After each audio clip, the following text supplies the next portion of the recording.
Good evening. Welcome to the Siddha-Vetha Webinar Series. Today, the topic is on the process of human mind, a philosophical view. The presenter is Dr. Ganesh Murthi. Dr. Ganesh got his PhD in philosophy from the Bharatiya University in Trichy, India. Is working as an assistant professor at the Department of English and Resources person in the philosophy of SRM University. In the past, he has worked in NDTV as a technical writer and a journalist, as a regional project head for 7 years. His academic qualifications include an MPhil degree in English Literature, Master of Arts in English Literature, Master of Arts in Journalism and Mass Communication, Bachelor of Education and Bachelor of Arts in English. He has published several interesting articles of Jiddu Krishnamurti, the views on education, social anxiety, and novels such as What the Youth Have to Learn from Swami Vivekananda, Better Learning in Montessori and Thoughts Make a Man. So yes, some wonderful contributions, and we today invite welcome Dr. Ganesh Murthi. You can start. Thanks. Hello, everybody. So today our topic for discussion is. We can see you if you want to come on video. Please.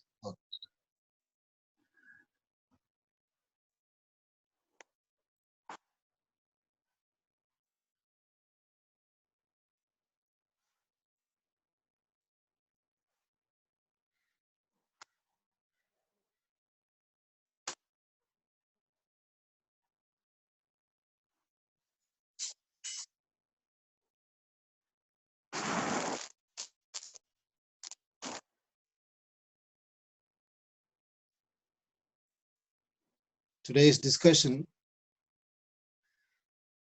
is on process of human thought, a philosophical perspective. Especially, I just would like to focus on Jiddu Krishnamurti's philosophy. And when the term comes to philosophy, the term philosophy is derived from the Greek word philosophia. Actually, it signifies love of insight. So philosophy actually is trying to bring about solution to all the problems caused by human thought, especially the principal issues concerning the existential resource, for example, learning, values, reason, and whatnot. And it also searches for wisdom by bringing solution to all our problems. So the human mind has caused a lot of problems, but it is finding it very difficult to find solution for the problems caused by human thought. So when we talk about human thought, you have to think about, you may wonder what is thinking, what is thought, and all that. We must have a distinction between thought and thinking. So thinking includes the representative intersection of thoughts or information, as when we frame thoughts, ideas, critical thinking, deciding, and a lot of things include. So especially when we make a right distinction, thinking is a deliberate effort we make. So we think of a particular thing and we execute that particular idea. So thoughts are not like that. Thoughts are happening by itself, right? Whether when we think of those thoughts, a few thoughts are negative or a few thoughts are positive, we want to think positive thoughts, we want to avoid negative thoughts and whatnot. And even if you avoid negative thoughts, thoughts will come. It's an effortless process. The thinking is not like that. So thinking is an effort, deliberate effort you make, and you take some ideas and execute those ideas. So thoughts are effortless, but thoughts are powerful also. As we say, thoughts make a man. Thoughts are very powerful. And when it comes to thoughts and thinking and all that, we are in a position to discuss memory and imagination also. So as it is said, heard melodies are sweet, but those unheard are sweeter. So how can one say the heard melodies are sweet? One can say heard melodies are sweet, but how can you say those unheard are sweeter?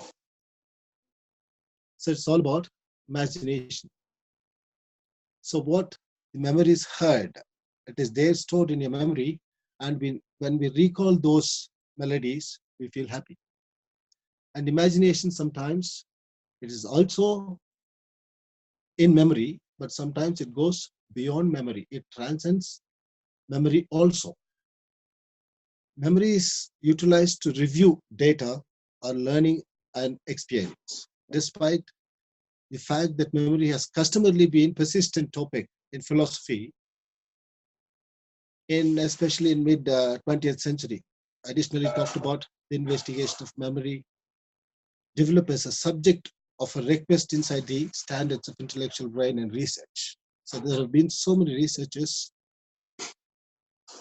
in the place of memory and imagination.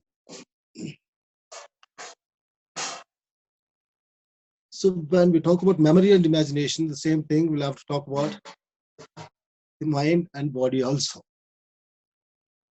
The mind, we may wonder whether we all know the mind and body are very much interlinked, interrelated. The mind-body issue concerns the clarification of the relationships that exist between minds or mental procedures and real state of procedures. The principal point of thinkers working around that is to decide the idea of brain and mental states and how or regardless of whether minds are influenced by and can influence the body. So we have an idea, so the mind can influence the body and my body can also influence the mind. But researchers have been taking place on it. So when it comes to thought, especially, thought existed from the beginning of human race. There have been so many treatises and interpretation on thought, and considered to be the best treatise on it has been the Patanjali's Yoga Darshan in India, or Patanjali's Yoga Sutra, we can say. Yoga Sutras, especially it works on meditation, which is to my knowledge, as it is yet a standout amongst the most complete and concrete works on human thought. So it has spoken a lot about human thought, but it has spoken not much about the control of human thought. So most of us have an idea we have to control our thoughts. So it is not control is against nature. We should not control thoughts. So the same thought trying to control the other thoughts. It is not possible. We have so many thoughts in the mind, and the same thought one single thought is trying to control the other thoughts. So it is not possible. It is very difficult. It's a very difficult process. I can't say it's a very difficult process. It is impossible also. So then what should we do? Without controlling the thoughts can cause lots of conflicts in the society.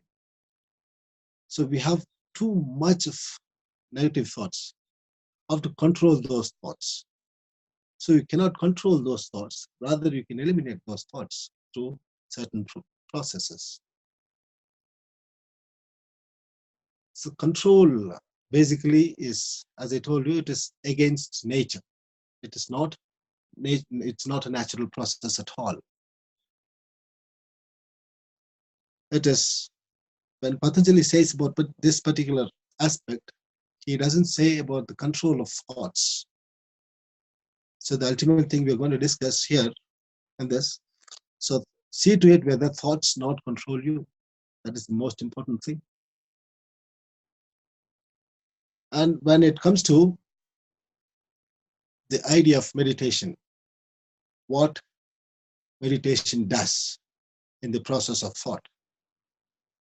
So meditation actually, it reduces the number of thoughts.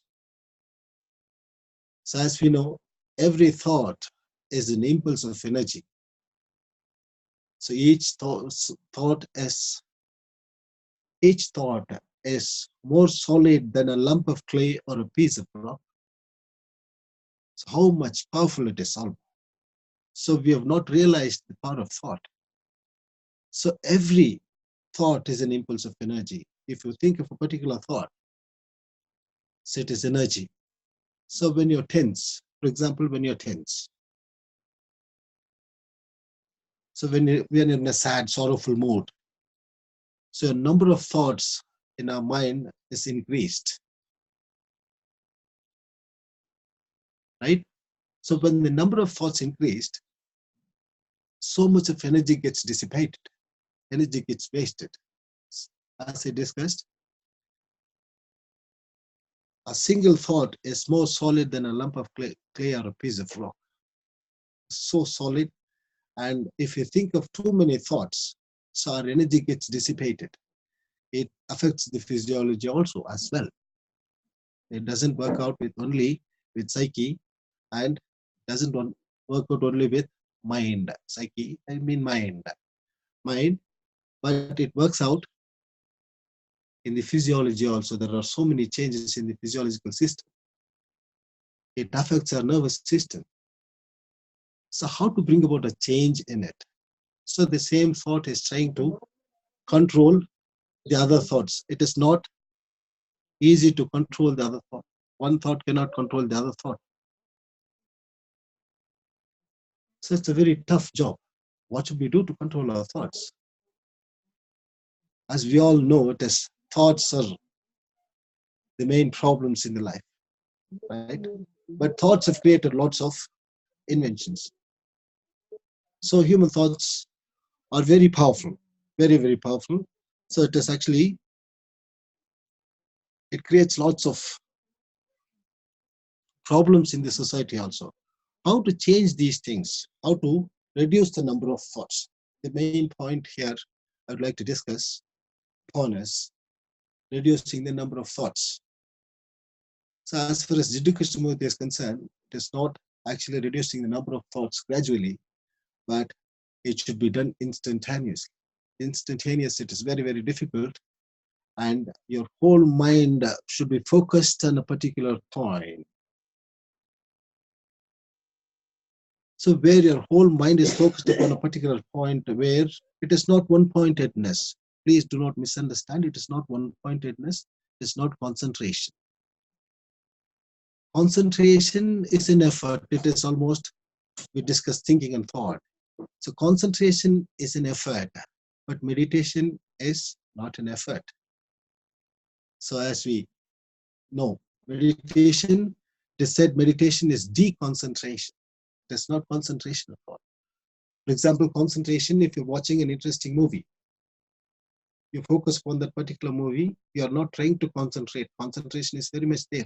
Does it mean that that is meditation? It's not meditation. Concentration is not meditation. So according to Patanjali, so we have Ashtanga Yoga. Ashta means, it's a Sanskrit word. Ashta means 8. Anga means parts. So it's been misinterpreted in so many other ways. Ashta Anga, 8 parts of yoga, they've interpreted in so many, but it is not 8 parts of yoga, 8 limbs of yoga. So if one limb is nourished, for example, in the body, and your body is nourished, your left hand is not nourished separately, or right hand is not nourished separately. It is, every limb is nourished separately when you feed your body. So the same thing happens to the mind also. So Ashta Anga Yoga, 8 limbs of yoga, not 8 parts of yoga. It is 8 limbs of yoga. He talks about thought, and he doesn't talk much about controlling the thoughts. It's all about reducing the number of thoughts, which can bring about tremendous energy in your physiology as well as in your mind, psychology also. So we have not understood the power of thought. The human mind is been programmed in such a way, so we are denying to understand the reality of what life is all about, what thoughts are all about. And why should we are trying to get rid of thoughts most of the times? When we have too many negative thoughts, what do we really think? If you have too many negative thoughts, that particular time only you feel like deciding. How will you decide when you have too much of negative thoughts? But that particular time only you feel like deciding. That will force you to decide. So when you're stable, steadfast, right? When you're in that particular state, so decision making is very easy. Said Sanskrit, it is said Yogastha Kurukarmani. Yogastha Kurukarmani means establish in yoga, perform action. Yoga in this context is actually steadfast. Steadfast means you're not affected by the thoughts. You're not agitated. You're not perplexed. You're not confused. You're stable. If you're stable means you can decide things. Decisiveness is easier. It is just like that. It is almost in the state of being and becoming. So if you're in the state of being, being is a state. If you're in the state of being, becoming is immediate. You need to have to take any effort to meet that. It means you're in a state of unagitation. You're not agitated. You're not confused. So everybody wants to be free from our negative thoughts. So it's quite obvious. So it is not only getting rid of negative thoughts, so we have to get rid of the positive thoughts also, because every thought is an impulse of energy, I said. So you'll have to get rid of the positive thoughts also. It doesn't mean that you're not positive, but if you think of negative thoughts, you're negative. If you think of positive thoughts, you're positive. It is not that way. It is beyond that. Both are in the network of thought, whether it is positive or the negative. Either it is positive or negative. So it is in the network of thought. So when you really want to transcend thoughts, so there are a lot of other how you're supposed to free from your thought. It's freedom from thought. Life is a procedure of study, association with thoughts, and we say consciousness with individuals and with things, as long as we have settled a point or a focal point of acknowledgement.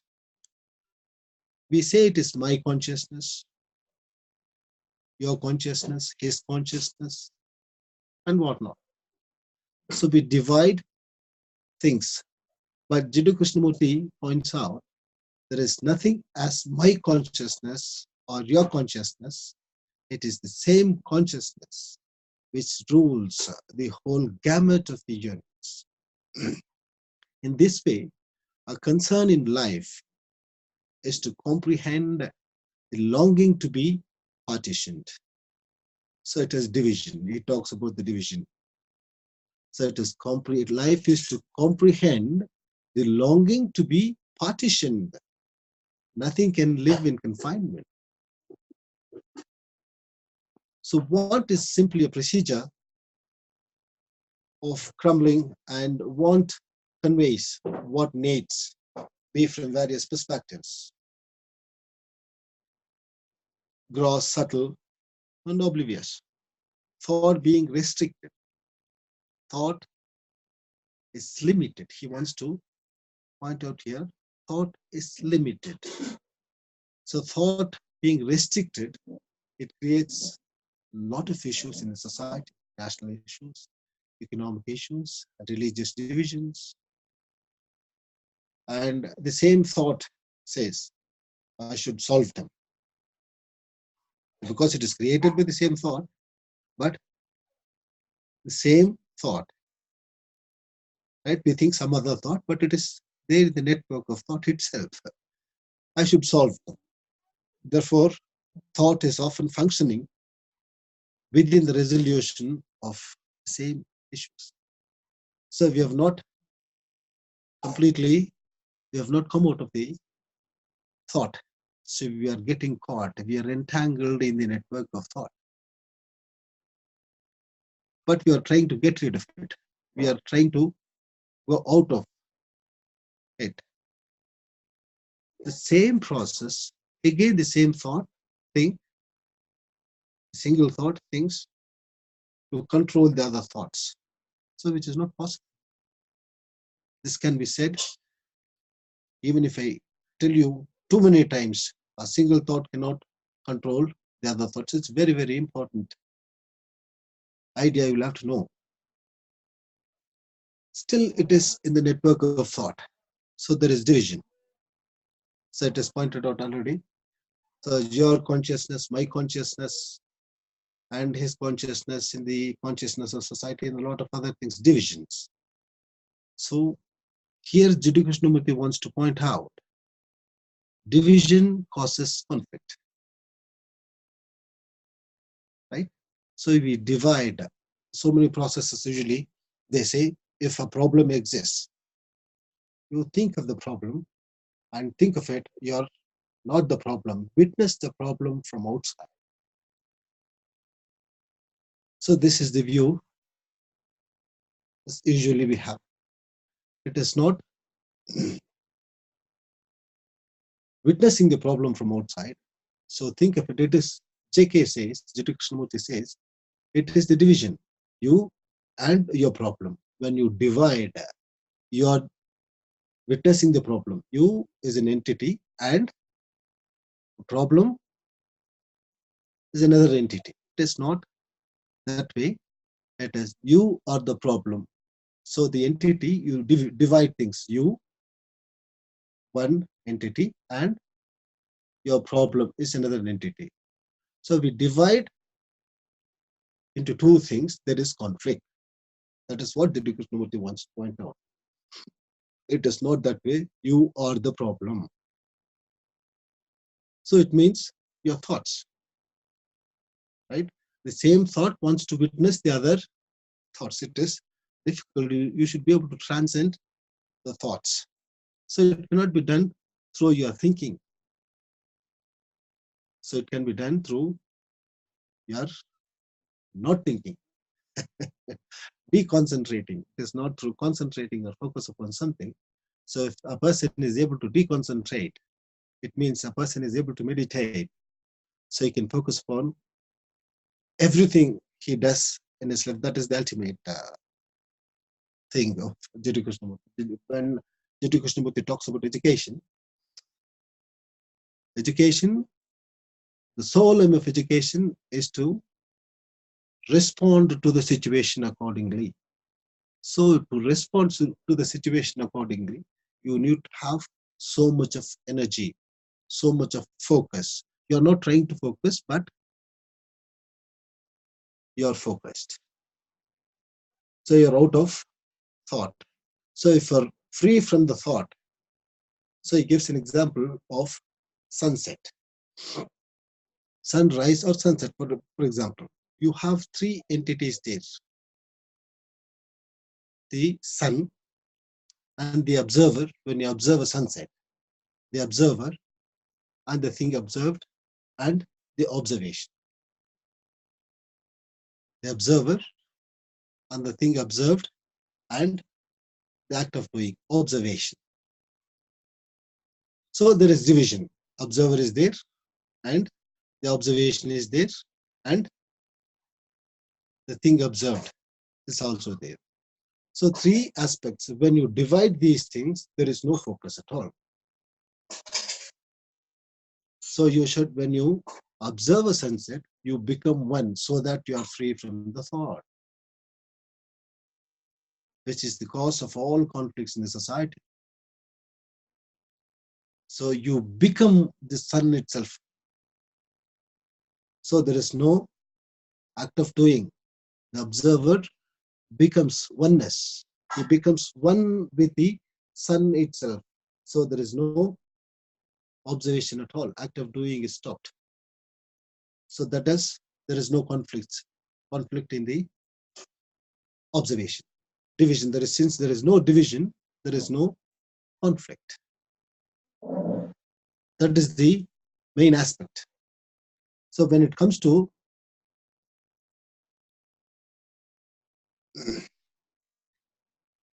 so hope you've understood what conflict is all about. According to JK, the division causes conflict. So what really divides? So when it comes to division, we are the reason, and the thought only divides things. And if you really want to focus upon a particular thing, you need not have to make an effort to focus. So let the focus happen by itself. That is the natural process. And you're not able to do. We are trying to focus upon a particular thing, and we fail to do so. But it is not that way. So when you want to really transcend your thoughts, you want to be free from your network of thought. So what you'll have to do? So you'll have to observe. So observation is very much required. So observation is a must. How you are supposed to observe? How you are supposed to observe when it comes to your individual consciousness? How you are supposed to observe the individual consciousness, which we have acknowledged as a particular. It is not separate. It is a piece of our tactile reactions. Those tangible are normally essentially customized to protect yourself through appetite to look for nourishment and inhale unwittingly. So we have created a setup in the society.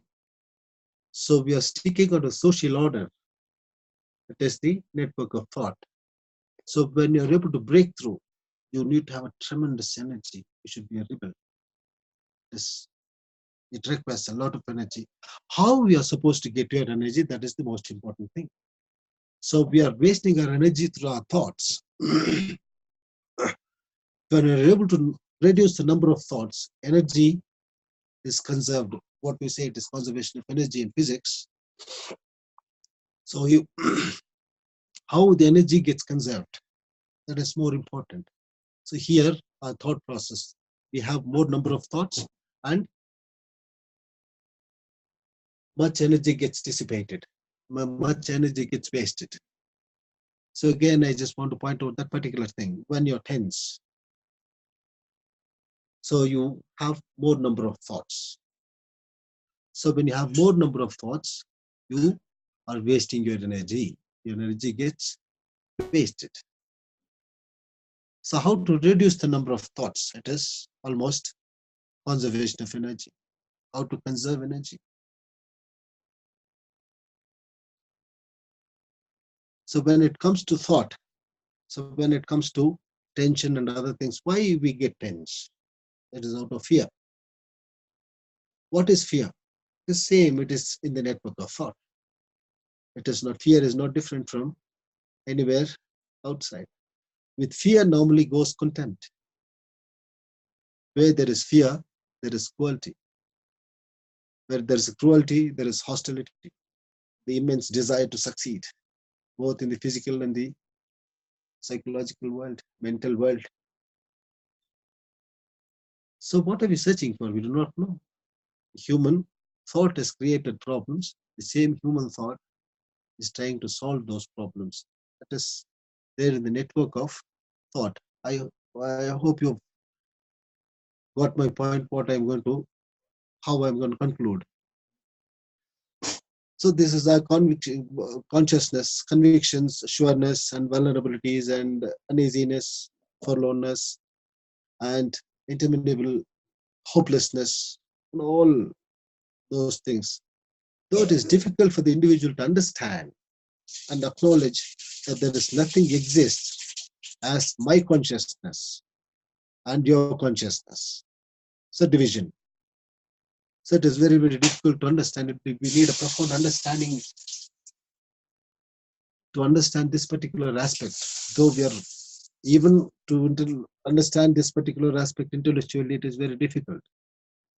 It's very difficult for the individual to understand and acknowledge that there is nothing exists as my consciousness and your consciousness. So it is not, it's very, very difficult to understand even intellectually also. This is the fact. It cannot be understood through reading a book or reading a book about consciousness and mind and body and all that thing or and other things. But you should be able to experience that particular state where you are in unity with the rest of the world. It's a bit thing. Nothing exists as my consciousness and your consciousness. This is an important point I just want to rely upon. There exists only consciousness. There is only consciousness. There is nothing called yours and mine or his or anything. But we cannot deny. Even if you deny, that is the fact. So why do we deny? Because we are not able to understand. We are not in a position to understand. The same thing Jiddu Krishnamurti points out, that you should acknowledge that you are not the single person, that you should attempt to feel this worldwide human substance.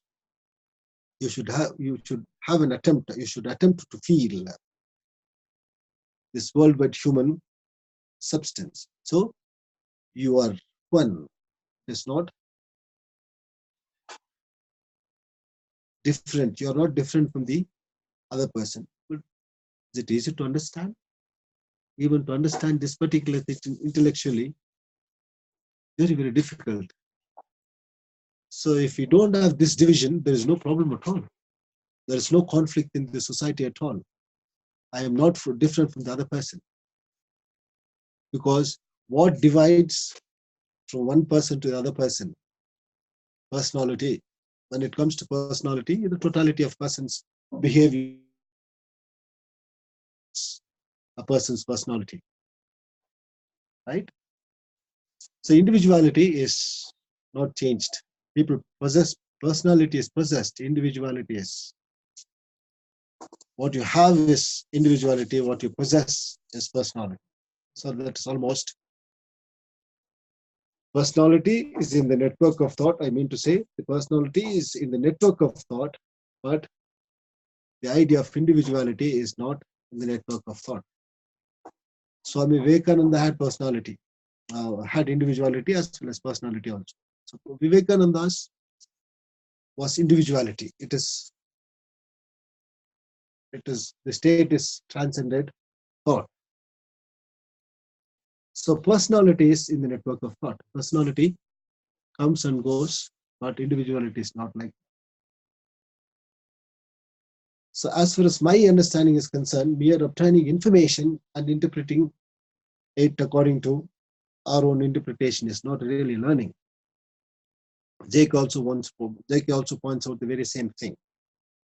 The real learning should give us the energy to face situations. Real learning should be able to make us understand to face the real situations without any agitation of the mind. You should be able to face the situation without any agitation of the mind. As I pointed out, that is, without any agitation, you should be able to find a solution to the problem. We have been programmed in such a way that our minds deny to understand this reality. This real understanding happens when our complete energy is put on every action we perform. Whatever action we perform, so this is not in the network of thought. The conflicts really do not exist somewhere outside.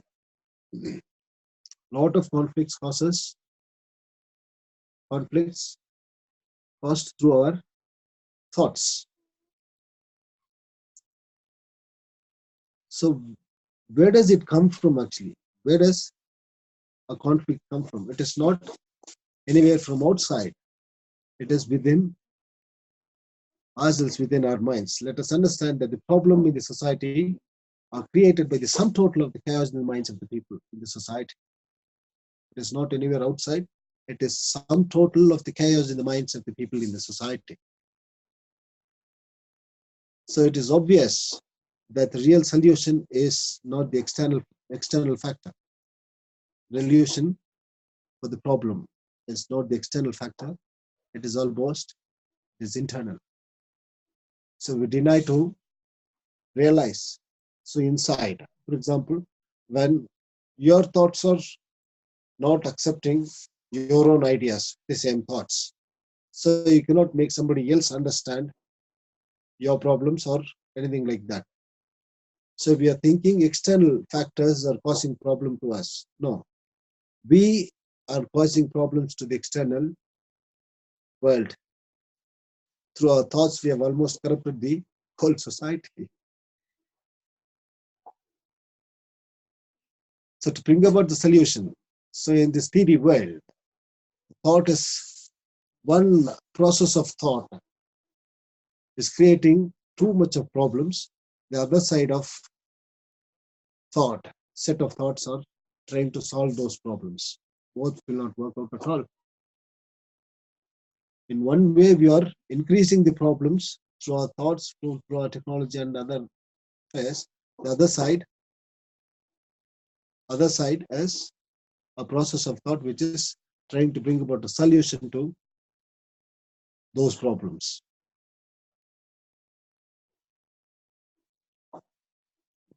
To know this particular thing, to know the nature of things as they are, there should not be any preconceived notions through one interprets. We shouldn't have any preconceived notions of any particular thing to observe the nature of that particular thing, but it should be perceived with complete energy, without any preconceived idea, preconceived notions. We should be able to perceive that particular idea very clearly.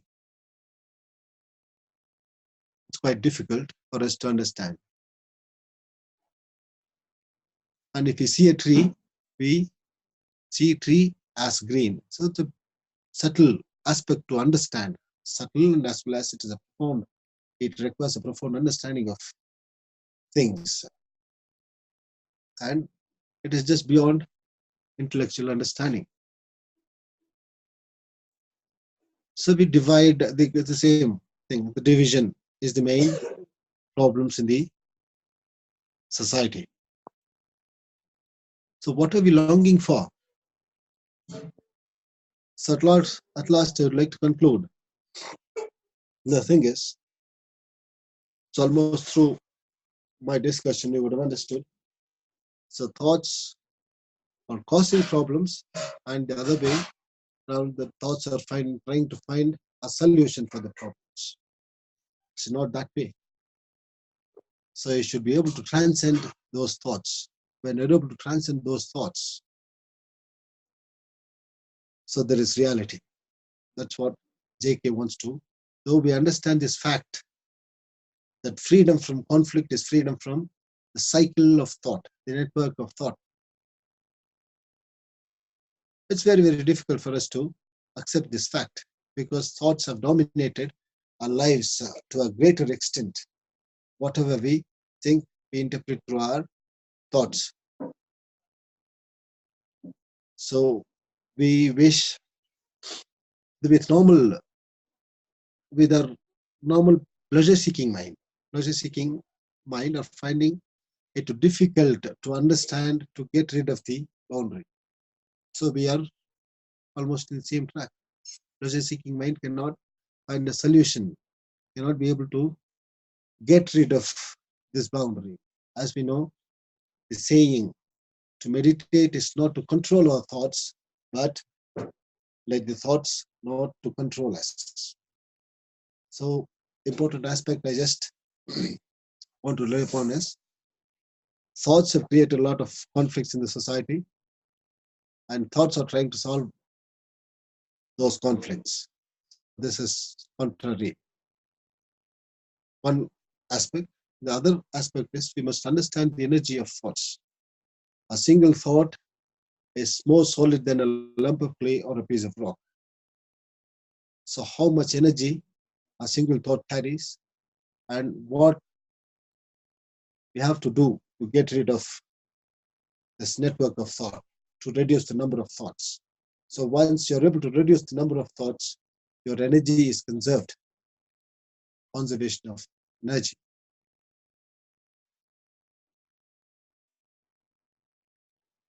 And with this, I would like to conclude. So controlling the thoughts is against nature, so it is not possible. And either way, see to it whether the thoughts are not controlling us. So this is the most important thing. And certain things we'll have to understand when it comes to real understanding of it. It's a very, very difficult aspect to understand intellectually also. But one more time, I just want to mention this particular point. Let us not try to control the thoughts. Let the thoughts not control us. See to it whether the thoughts not control us. So with this, I'd like to conclude, and happy day. Thank you. Thank you so much. Open for questions. Wonderful.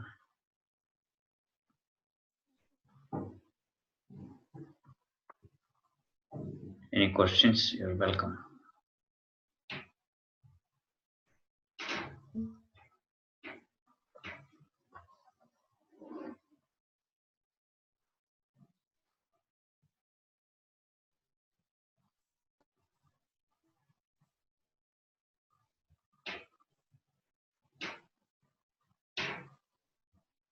Yes. Dr. Shan, I had a question. So thank Yeah, you, go ahead. Dr. Ganesh, for the wonderful talk. So you mentioned about the thoughts, right? Like positive thoughts as well as negative thoughts. It takes us it takes away the energy. So would it be like if we have positive thoughts, the energy taken away would be less compared to the negative thoughts? Obviously, positive thoughts, actually, it doesn't mean that your positive thoughts force more energy, but it is what we think is, it is what is known as euphoric sense of well-being. So when we think of the positive thoughts, we feel we are energized, but it is almost the energy gets dissipated. But it's not that way. But the positive thought is also energy. But we have the sense of what we say is euphoric sense of well-being. Euphoric sense of well-being is actually having a feeling of being happy, but it is not so. You get my point here? Uh-huh. Now we have positive thoughts. We have a feeling of doing good, doing better, but it is not so. But it is not the real state.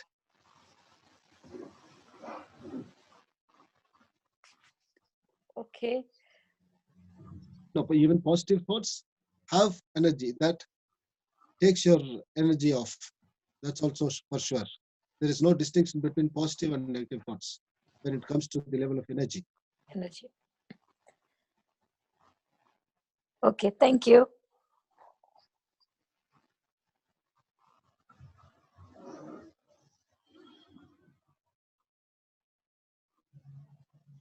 Any other questions?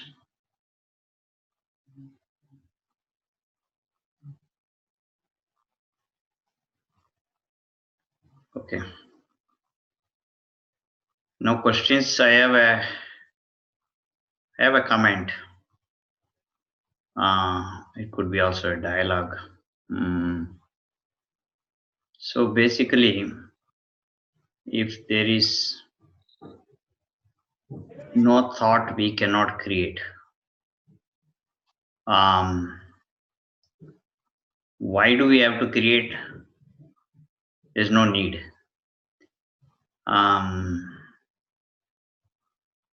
But even writing a book, is a conflict in that sense. Because again, we are saying these all are not right. All the past is not right. There is other way. There is another way of looking at it. Everything is conflict. But here we are saying that these all are conflict. There is another thing. So again, there is a division. So I think the division never ends until we are observed. When we are talking, there will also always be division. As long as we exist, there will be divisions. And these divisions, can only be when it's observed, it's gone. Because otherwise, you look at, all Krishnamurti's talks, there's no problem. Here is the problem. Here is the problem. He is facing the problems. He's talking about divisions. He does talks about. He blames. But there is beauty. That's amazingly beautifully blaming. But this is here. Countries are this. This is we shouldn't come. We have to come out. It's like for example, veganism. Oh, come out of this. Come out of the animals. Come up, and then they get angry. Anger to such an extent that hate humans. Then the whole animals. So they get angry towards humans, then animals. So this kind of division is there in all good things, which includes organizations. So I belong to an organization. I will say, hey, this is the greatest organization. Come on, this is the best. And you try to divide by saying, I am superior than yours because I do a better thing than you. This comparison, I think, will not go away until we do not exist. These observations go away, and so that's my comment. That's true. That is fact. That's factual.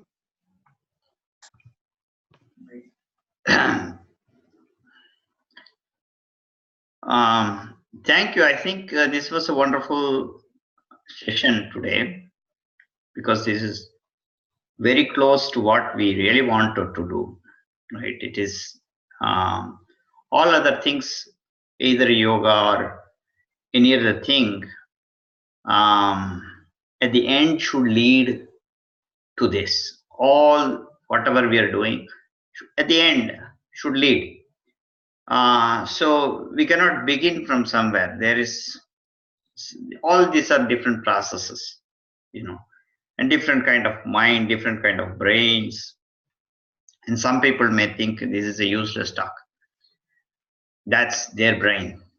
And some feel this is like highly valuable, and this is the way, this is the best way. I haven't heard a talk like this.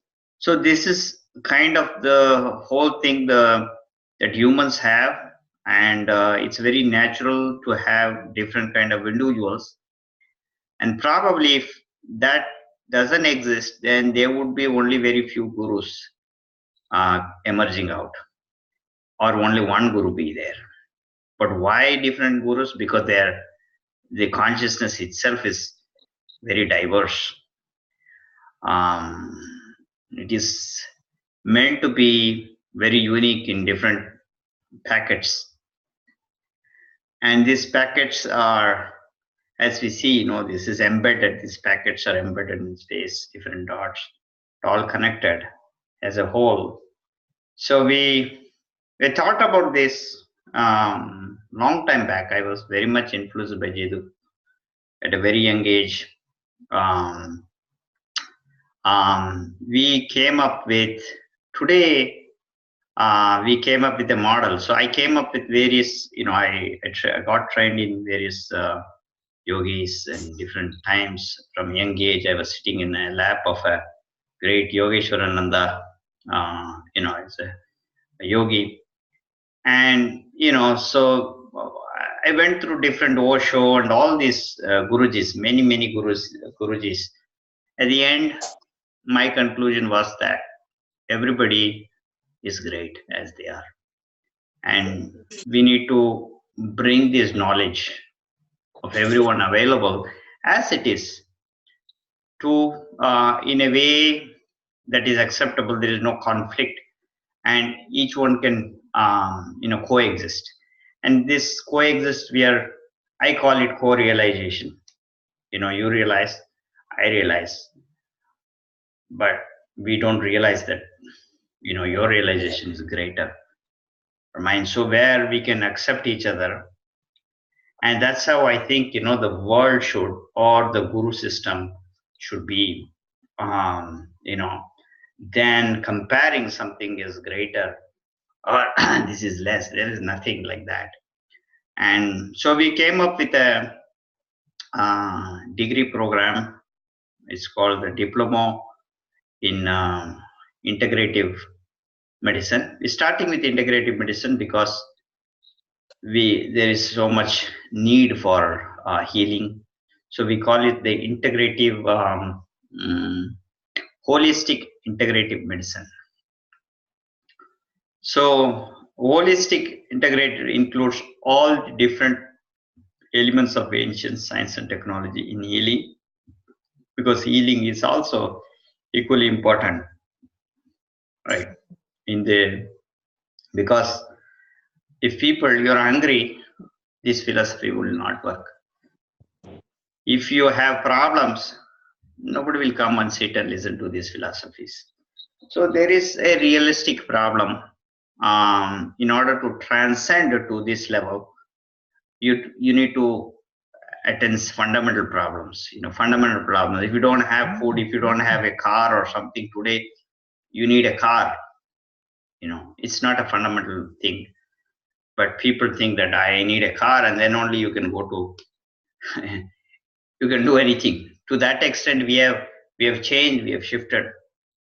So, but anyways, if you do all these things, at the end, you will have to attend the consciousness, and that will, so we really need a system, a beginning system where integrated practices can be done from the holistic perspective, and where individuals, many sage scientists work together to build a curriculum. We developed that, and this is available. So a diploma degree we are planning to start in late October, and this for 1 year. We're also already we are negotiating with various universities in India who are interested. They are collaborating, and their students are exposed there. So there will be several students from all over, not only India. We are looking at Sri Lanka and other places like Singapore, Malaysia, and other Asian countries, even Africa. So this is also needed for not only the integrative medical part, medicine, but also for other areas like philosophy, different kind of philosophy. Because this philosophy is like, even though we listen to this and say, hey, this is nothing, may not measure these things, but the moment we keep on listening to that, we are getting observed. Get observed into that thought. And this is so this is really needed as you keep on thinking about this, and you become a non-thinker. And that's the way, so this, even though we need the Dvaita, the duality is needed in the beginning, and so we can just break that duality at the end. And so there is, even though we are doing everybody has by itself consciousness as a physical purpose. A Jiddu Krishnamurti is needed for bringing different schools. And that's the purpose of consciousness, which is a bigger purpose than what individuals think, because we are bits and pieces of the whole. So that decides. And so the physical by itself as a conscious purpose. So, I mean, at least if we feel that purpose, then we all have a purpose, definitely. So, if you're interested in these courses, I would strongly suggest you to take our courses. And this is supporting humanity. We are trying to bring the humanity back to the essence of the knowledge that is required. So there is level of things that you go and then you shift. So all activities are shifted toward consciousness. The work you're doing, the gardens that you're doing, the food that you're eating, all these are connected to consciousness. Then there is nothing to eliminate. It's everything. So only that, it's all available around us.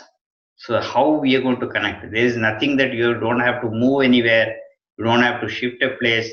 There's nothing needed. It's just you and your surroundings. Your family is consciousness. You don't have to leave your family. You don't have to do other things. Your job can be conscious. You can turn your job into a conscious job.